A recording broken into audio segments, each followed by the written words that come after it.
And I'm like, no, like I'm gay, this is my partner. And he goes, when are you gonna tell your partner that you like men?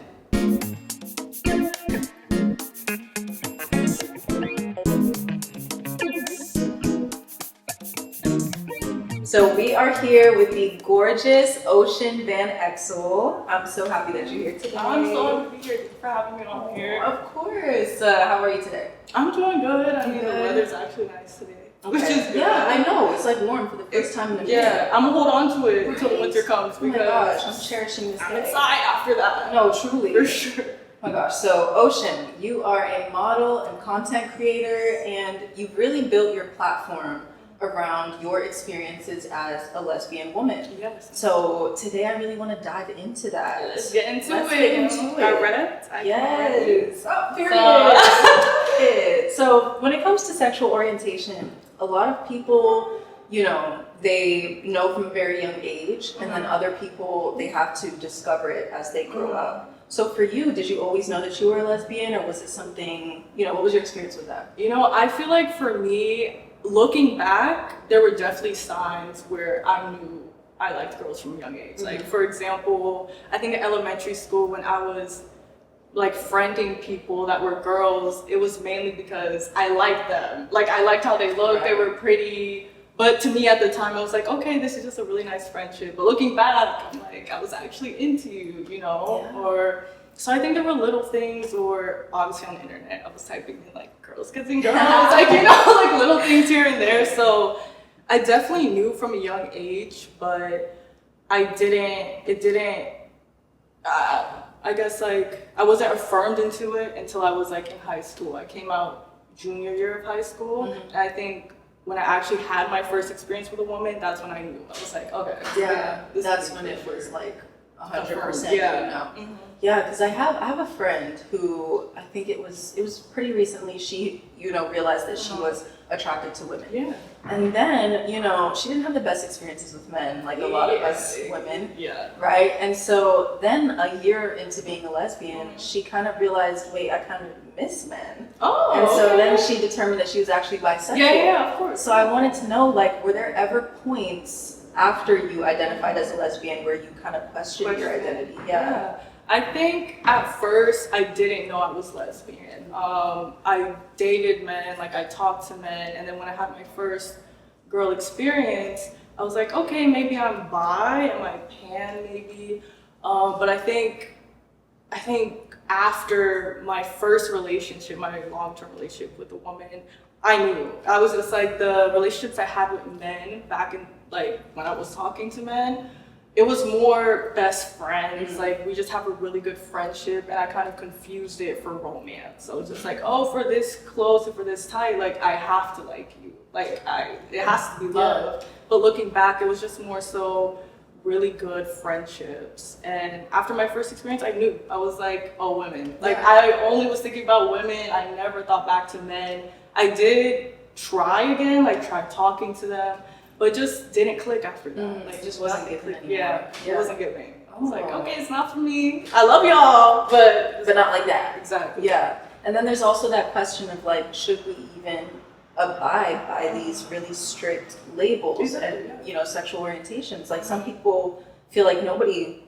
is fully straight or fully gay, and that it's a spectrum. Exactly. Do you agree with that? I do. I believe it's a spectrum. I think you can fall anywhere within the spectrum, and you don't have to conform yourself to a box either. Like, it's okay to just say, hey, I'm queer, or hey, I'm unlabeled, like, I don't know. I definitely feel like everyone, you know, everyone has a little bit of, at least the thought of it, right? Like, you're thinking, like, would I want to try this? I think everyone wouldn't mind to have the experience. Honestly, you know? Especially when it comes to women. Like, women! So How can you not? Like, women are amazing. No, like, truly. Beautiful, magical. I can't. Like, how could you not? How could you not? Women. Like, yeah. No, I agree with that. I totally do. I feel like it's a spectrum. And I feel like it just takes a little bit of time to realize where you are on that spectrum. But yeah, for sure. So I want to talk a little bit about coming out, because there was like this era on YouTube. I feel like it was like 2015 era where like coming out videos were such a big deal. Yo, like they would get like hundreds of millions. It was like the thing. Oh, it was like when someone came out, yeah, everyone's tuning in, yes. pulling out their laptops. But have you noticed that people really don't do that anymore? Like it's not, I mean, not to say that coming out isn't important, but like definitely on social media, it's not as big of a deal as it used to be. No, 100%. I agree. I think, in a way, I think it's a good thing. Like, I feel like we shouldn't have to come out and be like, hey, this is who I am. Right. It should be more normalized. Like, especially when I came out, I was grateful enough to have a really good support system. Like, my mom growing up always told me, hey, like, if you like women, that's okay. If you like men, like, my family's originally from Amsterdam, so I think my mom has been surrounded by just queer people. So having that support, like for me, coming out wasn't a huge thing. I didn't have to be like, oh, hey, like I'm here, I'm coming out. It was just kind of like, this is me, like I'm here. Yeah. But yeah, I think it's not a huge thing anymore. I still see it here and there, like, hey, this is my sexuality, but it doesn't hold the same weight. For sure. Back then. No, yeah, back then it was crazy. Yeah. And I'm really happy to hear that you had that support system, because I was going to ask you about your own coming out experience. Because coming out for some people can be a very traumatic 100% experience. It could be when it comes to parents. Especially safety. Yeah. Like, you just don't know what's gonna happen. And for me, funny enough, like what happened was I was talking to this girl and she was coming over like to our house at the time. And my mom just pulled me into her room and was like, hey, just question, like, do you like women? I was like, yeah. Like, do you like this girl? And I was like, yeah. And she was like, okay, cool. Yeah. That was it. Wow. Like, for me, I'm so blessed and grateful that I had that experience, you know, because I know a lot of people don't have that type of support. Yeah. So for me, I felt really comfortable being able to express, like, who I am. Absolutely. And then I also hear that, like, for some people, coming out is not a one-time thing.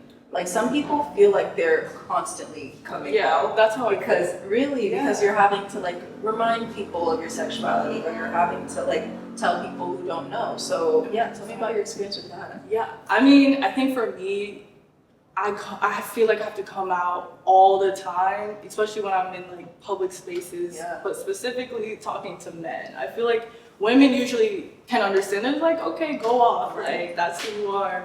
But men is where I've had certain experiences with, to where they want to invalidate your sexuality, or like I've told people, hey, I'm lesbian, I'm gay, just to let you know I'm not interested, like I'm not flirting with you. And they're like, no, you're not. Like, you're not. And I'm like, well, what do you mean? Like, this is who I am. Like, no, like you're bi, right? Like bi, pan.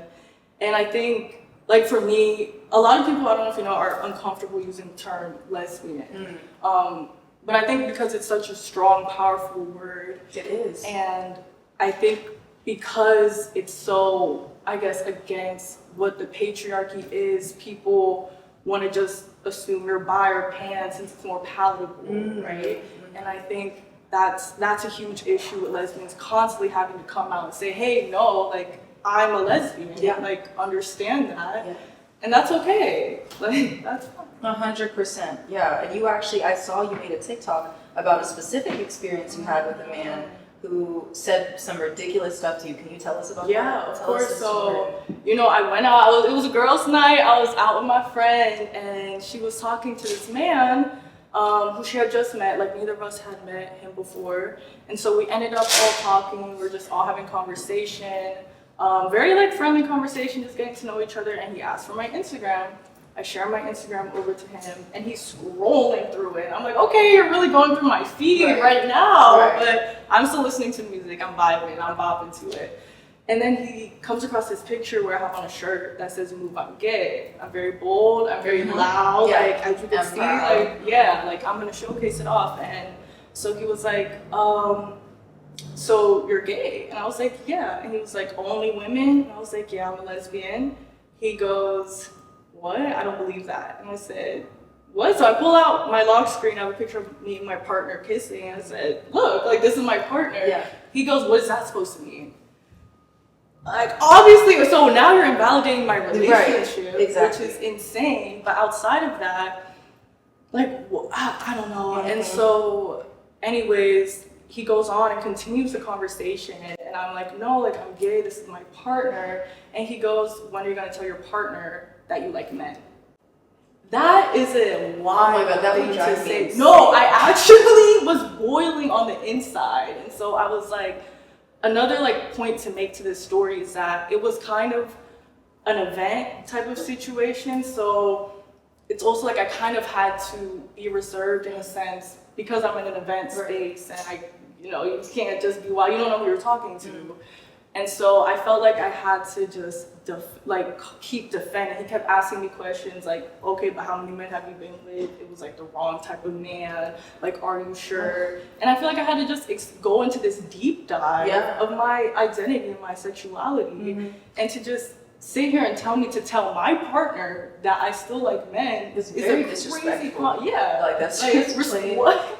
It's a crazy thing to say. Yeah. And so, I mean, that's just a small snippet of the types of comments you'll hear on a day-to-day. You tell somebody, hey, I'm gay. Yeah. Oh my gosh. No, that's really sick. Yeah, it is. And I feel like it says a lot about us as humans. Like people, we have images that we associate with things, right? And so, when a woman doesn't fit that expectation of what we expect a lesbian to look like, people have trouble accepting 100% that she is one. Yeah. And that is just Exactly. And I think some men can't accept the fact that a woman just doesn't like them or doesn't want to be with a man. It's like the ego with some, like not all, but some. And I think another point to that is especially as a feminine presenting lesbian, I think it's you have to navigate the space in such a different way than per se a mask. Or I think masculine lesbians or studs, they feel more accepted in terms of when they tell somebody I'm gay, they're gonna respect it. They're like, okay, yeah, I can see it. But once it's a feminine person, they don't want to hear it. Yeah. They're like, no, you're too pretty to be gay. And I'm like, what? Yeah. What type of comment is that? And I really want to dive into a lot of those stereotypes and misconceptions about femme presenting lesbians. And then I also, I don't know if I'm making this up, but I feel like I've heard this said about lesbian relationships a lot. This stereotype that lesbian relationships are toxic and disastrous. Yeah. And that, I don't know, and I know that you have a partner. Yeah. From the looks of it, you guys seem very healthy. We're good. We're strong. What do you think about that stereotype? I think the thing is, any relationship can be toxic. It doesn't matter women loving women, lesbian, straight. Any relationship can be toxic, but the emphasis they put on women loving women relationships being toxic, I think, is just excessive. When it's bad, it can get bad. I'll say that. I think since we're both women, the emotional depth to it can get real passionate. Yeah. I'll say we're all real passionate. And that makes sense. Yeah. Yeah, but I feel like my relationship is super healthy. I mean, I have been in a toxic relationship, but I wouldn't say it's tied to being a lesbian. A toxic relationship is going to be toxic. Yeah. Yes, if one or two people are toxic. Yeah. Right. No, 100%. I was listening to this lesbian podcast in preparation for this interview, and they also talked about this phenomenon. I don't know if I can call it that, but of how a lot of lesbian women like to avoid bisexual women, dating bisexual women, or women who just are just starting out to experiment with other women. So have you had any experience with that? I mean, so me personally, no, but my friends, my peers, people that I know, yes, there is a huge thing in the lesbian community where a lot of lesbians not a lot, but some lesbians can be biphobic, which is basically a lesbian that doesn't want to date a person who's bisexual. And for me, where my position is on this is I can understand if you want to be with another lesbian because we share similar experiences. The lesbian and bi experience is very different, but bi people also deserve to they're both. They like men and women. So I think as long as it's women loving women, I don't see why there's such a stigma around it.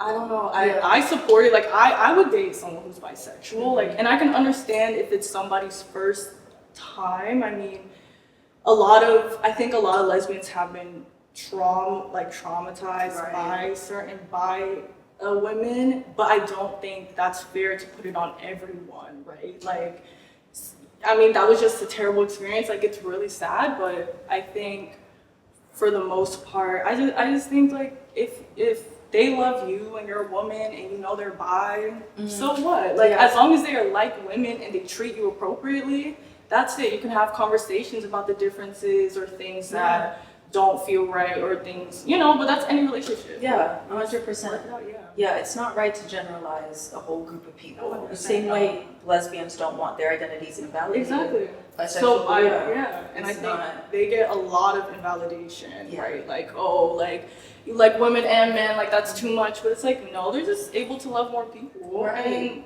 that's totally fine. Right, but I also do kind of understand the standpoint of like where lesbians are coming from, lesbians who think that way, because 100%. it kind of makes me think of my dating experience as a dark-skinned woman. Mm. Obviously, colorism and homophobia are Yeah. two different types of prejudice, No, not yeah. to compare them. But like, I would never want to date somebody whose track record doesn't show that they're interested in women like me, women who look like me. 100%. I do. You know, I so do. I can understand not wanting to be somebody's experience. Yeah, 100%. Like, I don't think anyone wants to feel like it's an Yeah. experiment, because I mean, you don't want to feel like you're getting played. Yeah. So I definitely understand the standpoint. I can see people that just want to connect with lesbians because, like I said, it is like a shared experience. Yeah, I mean. Yeah, no, and Yeah. the thing about it being a shared experience is real, because I don't know, when you're in a relationship, you want to be with somebody who you have some kind of common denominator, Yeah, somebody of who's going to course. understand you. Yeah. So at the end of the day, I don't know, it can be a preference thing. Yeah, I think that's the thing. I think it can be a preference, but to exclude them completely, to me, I think it's like. Or to say things like, if she's bi, then she's probably going to get married. That's to what I'm saying. right? A man, yeah, or like, oh, they're gonna cheat on me with a man, and I think that's unfair. But like you said, I do understand the standpoint from where, if you have had a bad experience with a bi woman, you're gonna go into the next one like with a little bit of trauma, and I think that's fair. I think as long as both people just understand where they're coming from and that we're taking this serious, like this is not like, because everyone has their first time, like going into a lesbian or woman relationship for the first time is scary. Like everyone has their first, like it's scary. And even for me, my first lesbian relationship was with someone who had already been with like other women. So I mean, thankfully the person I was with didn't mind that it was my first time and that this was something that I was figuring out. But I think that's where the communication lies, right? Like you have to know, like, I don't know how I feel yet, like but I do like you. Yeah. I like you. I want to continue this. I think as long as you open up that communication, it's fine. Yeah, because then you can determine whether or not that person is comfortable. Exactly. With that. Exactly. Yeah, 100%. You also spoken out about the lack of POC representation. POC lesbian representation on social media. And you made a video about this specifically because there was a situation where a very well-known white lesbian couple ended up having a racist past. So can you tell us a little bit about why you feel like that representation is important?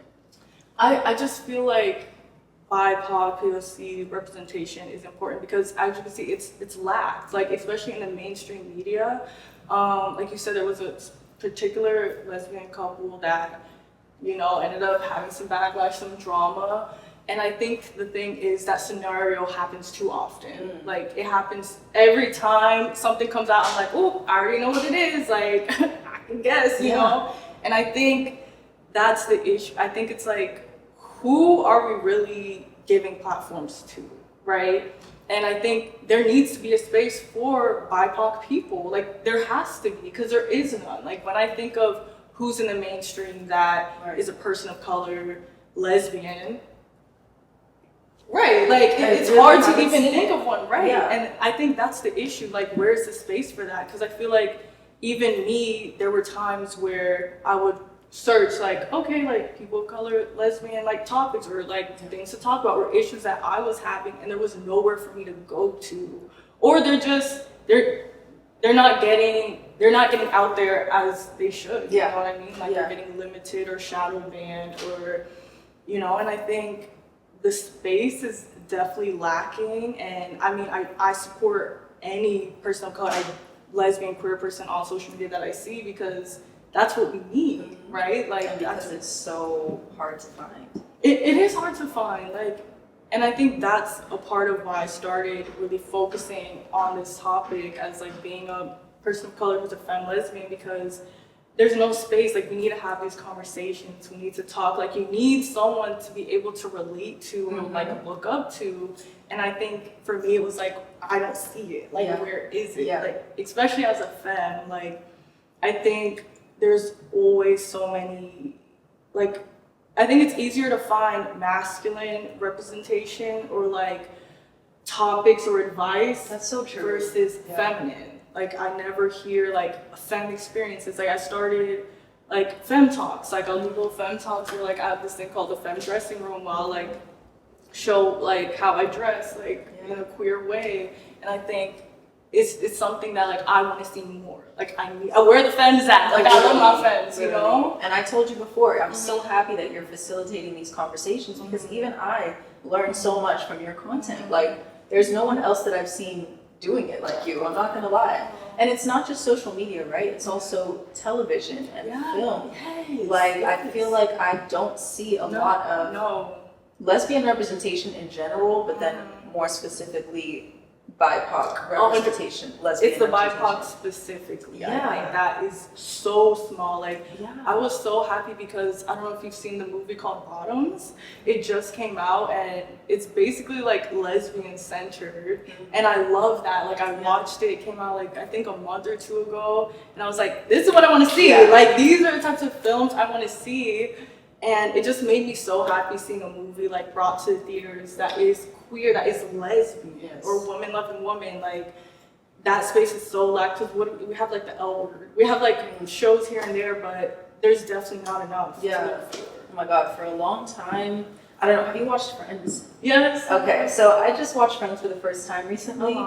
And I swear, like, this is something that really stood out to me. Like, every other episode, one of the male characters was making some kind of like lesbian fantasy-based joke. And I'm just like, what is this about? So it's not even just about the representation, because there was a lesbian couple in that show. That was in the 90s. But it's also about proper, positive representation. Thank you. You know what I mean? And not like fetishizing or like making us look out to be a certain way. Like, I think there's this stereotype of like lesbians that people need to kind of like let go of, and that we're one way.